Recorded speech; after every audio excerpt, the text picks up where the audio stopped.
Hello students, अभी हम लोग न्यूमेरिकल एनालिसिस पढ़ रहे हैं या यूँ कहें कि न्यूमेरिकल मेथड पढ़ रहे हैं। और न्यूमेरिकल मेथड में हम लोग linear equation, system of linear equation को सॉल्व करने का डिफरेंट मेथड पढ़ रहे हैं। तो अभी एक सिस्टम ऑफ लीनियर इक्वेशन जो डिस्प्ले हो रहा है बोर्ड पर, उसे मुझे सॉल्व करना है। लेकिन कौन से मेथड का यूज करके? Jacobi method. और ये जो जैकोबी मेथड होता है ये अप्रॉक्सीमेशन बेस्ड है। मतलब ये कि ये एग्जैक्ट वैल्यू तो नहीं कैलकुलेट करता है, बट अप्रॉक्सीमेट वैल्यू कैलकुलेट करने में केपेबल है ये। और कई जगह ये बहुत ही कारगर भी है।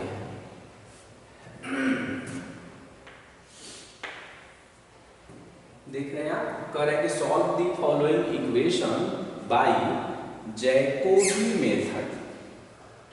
और फिर ये इक्वेशन दिया हुआ है, सिस्टम ऑफ लीनियर इक्वेशन है। कितने वेरिएबल में? 3 वेरिएबल्स में। और कौन सी मेथड का यूज करना है? जैकोबी मेथड का यूज करना है। तो क्वेश्चन को हम लोग परफॉर्म भी करेंगे और साथ साथ जैकोबी मेथड के स्टेप को भी हम लोग समझेंगे। तो सबसे पहले ये करना है जैकोबी मेथड में, और वहां लिखा हुआ है कि 3 इटरेशंस, मतलब ये कि 3 स्टेप तक हमको मूव करना है। इसमें अप्रॉक्सीमेशन का 3 स्टेप तक मूव करना है। पहले जो इक्वेशन है 1, 2 और 3, ये 3 इक्वेशंस का सिस्टम है। और कितने वेरिएबल में? 3 वेरिएबल। तो क्या करेंगे ना कि हम पहले x फर्स्ट वाले से, किसी को फर्स्ट, किसी को सेकंड और किसी को भी थर्ड आप मान सकते हैं, बट हम सिस्टमेटिक इसको फर्स्ट, इसको सेकंड और इसको थर्ड कर रहे हैं। तो तीनों इक्वेशन से फर्स्ट वाले से x का वैल्यू कैलकुलेट करेंगे, सेकंड वाले से y का और थर्ड वाले से z का।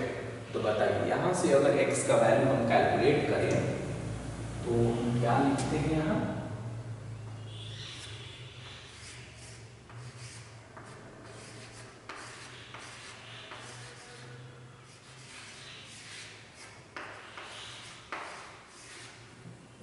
rearranging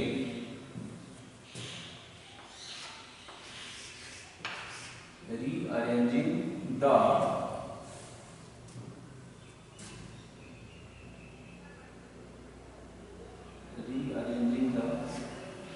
linear equation.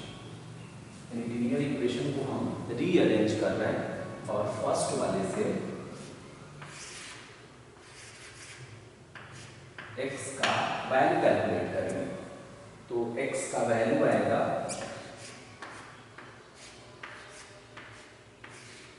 1/10।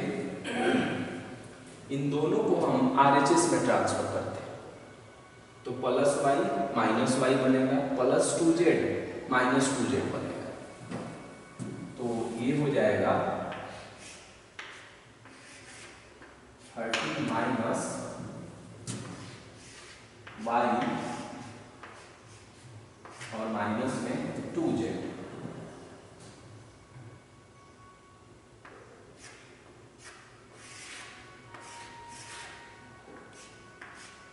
फिर y का वैल्यू कैलकुलेट करेंगे सेकंड वाले से, तो 1/10 और x को RHS में ट्रांसफर करते हैं, तो 14 माइनस 3x,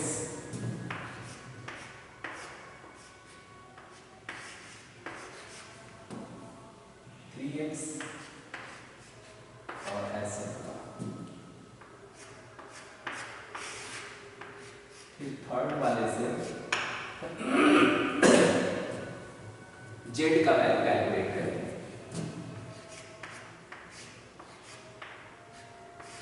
1/10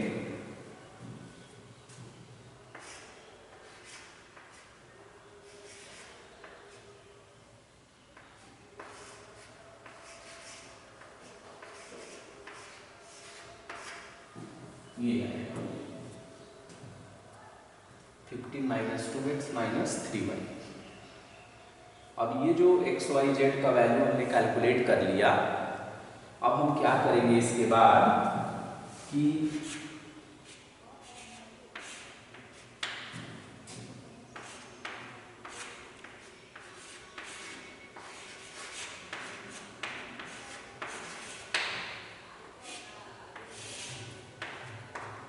फर्स्ट इटरेशन करेंगे यूज इसमें। तो फर्स्ट इटरेशन जब हम इसमें यूज करते हैं तो क्या करेंगे कि यहाँ जो x y z जो देख रहे हैं इसको बनाएंगे x1, इसको बनाएंगे y1 और इसको बनाएंगे z1। और जब ये इनिशियल में होता है तो जब ये बनेगा x1 y1 z1 तो ये बनता है इसमें y y0 हो जाएगा z z0 हो जाएगा, ऐसा सिचुएशन होता है। तो फर्स्ट इटरेशन में ये पुटिंग किया जाता है।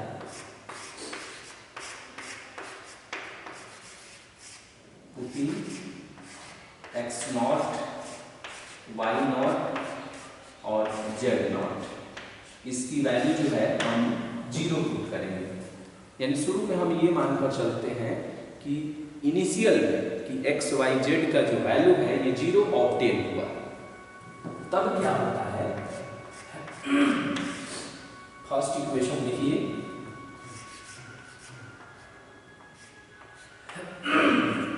ये बना x1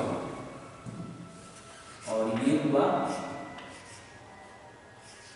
1/10 30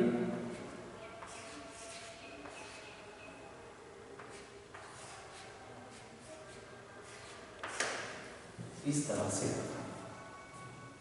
फर्स्ट इटरेशन जब आएगा तो यहाँ x1 रहेगा और जब इसी में सेकंड इटरेशन यूज करेंगे तो यहाँ पर x2 होगा और यहाँ जो स्क्रिप्ट रहता है उससे एक कम यहाँ लिखा जाता है। ओके, तो अब बताइए इस कंडीशन में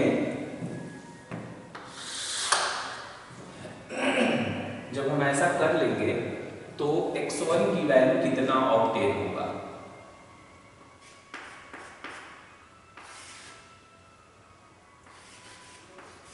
x1 की जब हम वैल्यू ऑब्टेन करेंगे तो 1/10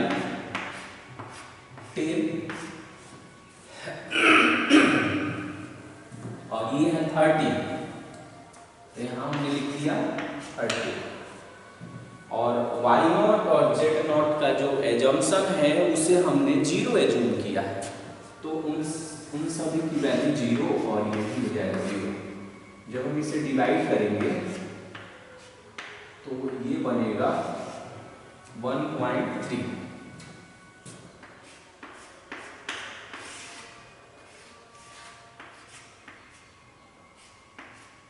y1 का वैल्यू, तो y1 का जब वैल्यू हम देखेंगे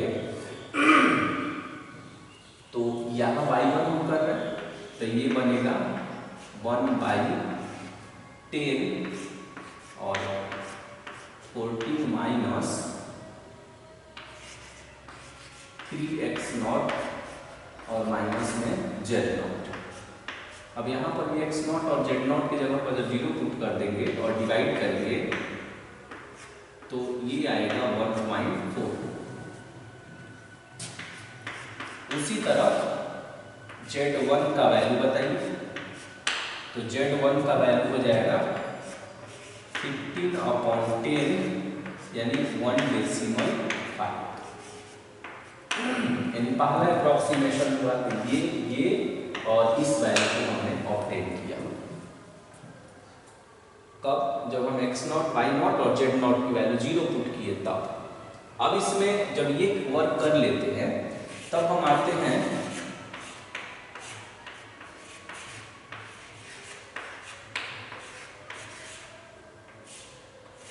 सेकंड इटरेशन। तो सेकंड इटरेशन में हम x को क्या लिखेंगे, x2 लिखेंगे। तो RHS में बताइए क्या होगा, RHS में होगा 1/10 और 13 माइनस y1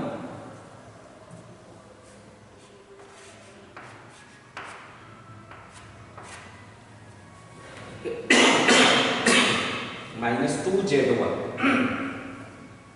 ये ऑब्टेन होगा। हमेशा ये ध्यान रखेंगे कि जब यहाँ 2 रहेगा तो यहाँ 1 रहता है स्क्रिप्ट में, यहाँ 3 रहेगा तो वहाँ 2 रहेगा, यहाँ 1 रहेगा तो वहाँ 0 रहेगा।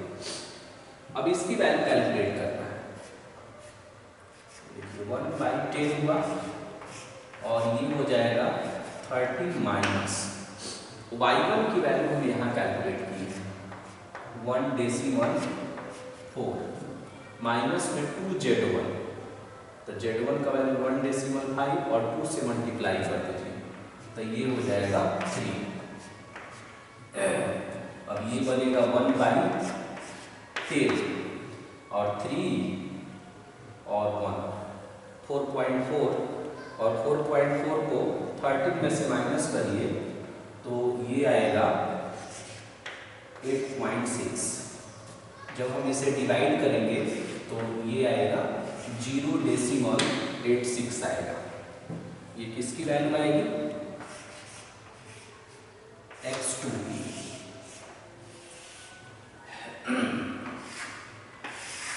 अब x2 कैलकुलेट हो गया। अब फिर मुझे क्या कैलकुलेट करना है? अब कैलकुलेट करेंगे y2।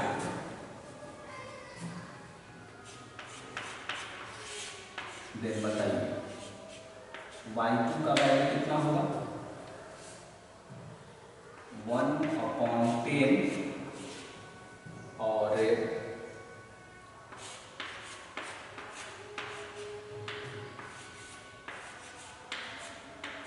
14 माइनस 3x1 और माइनस में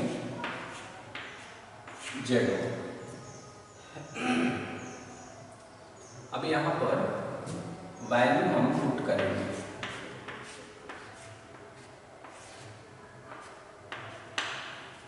तो 1/10 हुआ और ये हो गया 14 माइनस 3x1। x1 का वैल्यू ये है, 3 से मल्टीप्लाई करेंगे तो 3.9 माइनस z1 का वैल्यू 1/5। इसे भी जब सिंप्लीफाई करेंगे तो 8.6 आएगा और अपॉन में 10 होगा और फाइनली यहाँ से हम y2 का जो वैल्यू कैलकुलेट होगा वो 0.86 हो जाएगा। ओके, अब यहाँ से हम करेंगे z2। तो बताइए z2 को कैसे अरेंज करेंगे? 1/10 और 15 माइनस 2x1 ये होगा। तो 1/10 15 माइनस 2x1 तो ये हो जाएगा 2.6 माइनस 3y1 तो y1 ये है तो ये हो जाएगा 4.2। अब जब हम इसे सिंप्लीफाई करेंगे तो 1/10 और ये होगा 15 माइनस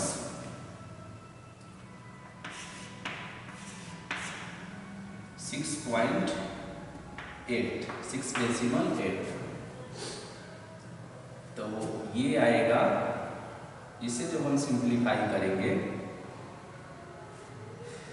तो ये आएगा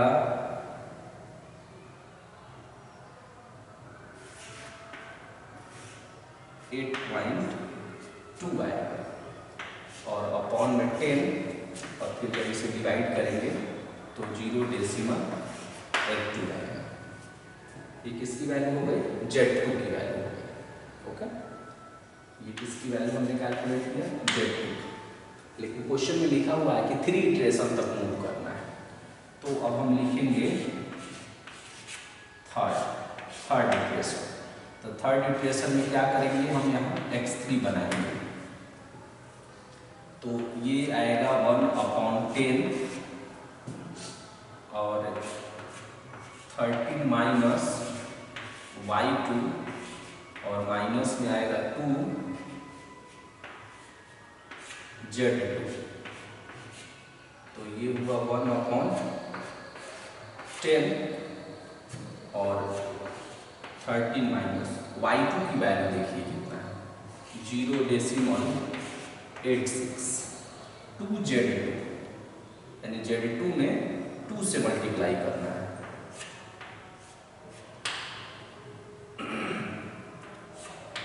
तो 1.64 आएगा। अब इसे सिंप्लीफाई करना है आपको, तो ये ऑप्शन होगा 1/10 और 13 माइनस, इसे ऐड कर देंगे 6 और 4 10 हो गया, और 6 और 8 40 और 1 15, और ये हो जाएगा 1.50। तो ये हो जाएगा 11.5 और अपॉन में 10, और जब डिवाइड करेंगे तो 1.15 आएगा। कितना आएगा 1 मिनट 6 4 10 कर दिया हमने, 8 6 14 और 1 15, और एक यहाँ 1 है तो ये 2 होगा, 2.50, तो ये आएगा 10.5, तो ये आएगा 1.0। ये किसकी वैल्यू निकाला हमने x3 का। उसी तरह क्या करना है आपको, y3 की वैल्यू कैलकुलेट कर लेना है, उसी तरह z3 की वैल्यू कैलकुलेट कर लेना है, और जो आएगा वही उसका अप्रॉक्सीमेट आंसर होता है। ये जो है ये इसका अप्रॉक्सीमेट आंसर होता है 1.05। इसको हम अप्रॉक्सीमेट में 1 भी सिर्फ लिख सकते हैं। उसी तरह x3 y3 और z3 की वैल्यू हम कैलकुलेट कर लेंगे, और जो एग्जैक्ट आएगा उसको भी लिख सकते हैं, या थोड़ा बहुत अप्रॉक्सीमेशन, जैसे 1.05 है तो अप्रॉक्सीमेशन में एक करीब 1 भी लिख सकते हैं इसे। और इस तरह से हमारा जैकोबी मेथड से ये क्वेश्चन कंप्लीट हो जाएगा। तो ध्यान रखेंगे हम इस बात का कि जितना इटरेशन है, जैसे 3 इटरेशन है तो 3 इटरेशन तक मूव करेंगे, कम से कम 2 इटरेशन रहता है, 2 और 3 इटरेशन मैक्सिमम पूछी जाती है। तो जितना इटरेशन रहेगा उतना स्टेप तक हम मूव करेंगे। अगर यही रहता कि अप टू 4th इटरेशन, तब 4th तक हम मूव करते हैं। इसे कहाँ तक मूव करते हैं हम, 4th तक मूव करते हैं, और तब हम x4 y4 और z4 का वैल्यू कैलकुलेट करते हैं। तो क्या देखा आपने जैकोबी मेथड में, कि जैकोबी मेथड भी सिस्टम ऑफ लीनियर इक्वेशन को सॉल्व करने का एक टेक्निक है, बट ये अप्रॉक्सीमेशन बेस्ड है, एग्जैक्ट नहीं है। तो पहले क्या करेंगे फर्स्ट स्टेप में जैकोबी मेथड से, कि इक्वेशन को हम रीअरेंज कर देते हैं। रीअरेंज करके x y z की वैल्यू कैलकुलेट कर लेंगे, फर्स्ट से x, सेकंड से y और थर्ड से z। और जब हम फर्स्ट इटरेशन करते हैं तो x0 y0 और z0 की जगह पर 0 पुट करते हैं, और तब यहाँ भी फ्लक्चुएशन होता है, ये बनेगा x1 तो इधर बनता है x0, और वही सिमिलर फैशन जो है नेक्स्ट स्टेप में भी मूव करता है। ये बनता है x2 तो ये बनता है y1, ये बनता है x3 तो ये बनता है y2। ऐसे कर करके हम इसमें मूव करते हैं, और मूव करके हम लोग थर्ड स्टेप तक पहुंच जाते हैं, तो थर्ड इटरेशन कंप्लीट हो जाता है। और यही जब हम x3 y3 और z3 का जो वैल्यू कैलकुलेट करते हैं, वही इस सिस्टम ऑफ लीनियर इक्वेशन का सॉल्यूशन होता है, बट वो एग्जैक्ट सॉल्यूशन नहीं होता है, वो उसका अप्रॉक्सीमेट सॉल्यूशन होता है। तो ये मेथड खासकर वैसे सिस्टम ऑफ लीनियर इक्वेशन के लिए सुपीरियर होता है जिसमें x y z का इंटीग्रल वैल्यू ऑब्टेन नहीं होता है, उसके लिए ये सबसे ज़्यादा सूटेबल है। बट एग्जाम में जब भी आती है ये क्वेश्चन, तो वहाँ मेंशन रहेगा कि कौन से मेथड से इस system of linear equation in 3 variables को सॉल्व करना है। ओके।